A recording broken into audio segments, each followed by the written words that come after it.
બનાસકાંઠાના ભાભરના બુરેઠાથી દેવ જતો રસ્તો છેલ્લા 5 દિવસથી બંધ હાલતમાં જોવા મળ્યો। 5 વર્ષ જૂના રસ્તામાં પાણી ભરાઈ જવાની સમસ્યાને કારણે વિદ્યાર્થીઓને સ્થાનિક લોકોને મુશ્કેલી પડી રહી છે। પાણીમાં ટ્રેક્ટર પણ ચાલી શકતું નથી। ટ્રેક્ટરને પણ લોડરથી બહાર કાઢવું પડ્યું તેવી પરિસ્થિતિ સર્જાઈ છે।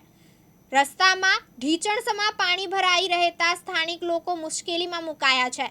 સ્થાનિક ધારાસભ્ય સાંસદ અને તંત્રને રજૂઆત કરવા છતાં કોઈ જ નિરાકરણ ન આવતું હોવાના સ્થાનિક લોકોએ આક્ષેપ કર્યો।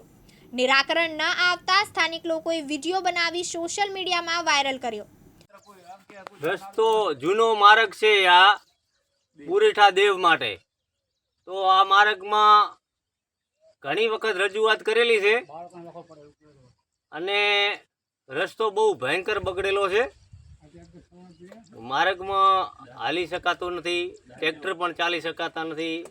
ટ્રેક્ટર તારી પોચ હલવેલા પડ્યા છે, ટ્રેક્ટર નીકળી નથી શકતા। બાળકોને ભણવા જવા માટે બહુ તકલીફ પડે છે। ક્ષેત્રમાં અંદર ફેન્સી વાળું થઈ ગયું છે તોય નીકળવું જોઈએ અંદર થઈ। અને આ તંત્રને ઘણી વખત રજૂઆત કરેલી છે। સ્વરૂપજી ઠાકોરને રજૂઆત કરેલી છે, જ્ઞાનીબેન હતા જ્ઞાનીબેન વખતે રજૂઆત કરેલી છે, બધાને સાહેબ શંકરભાઈ ચૌધરી બુદ્ધિએ વાત પોકેલી છે, પણ કોઈ આ રસ્તાનો કોઈ નિર્ણયકાર આવતો નથી। દિનેશ ઠાકોર, દિવ્યાંગ ન્યૂઝ, બનાસકાંઠા।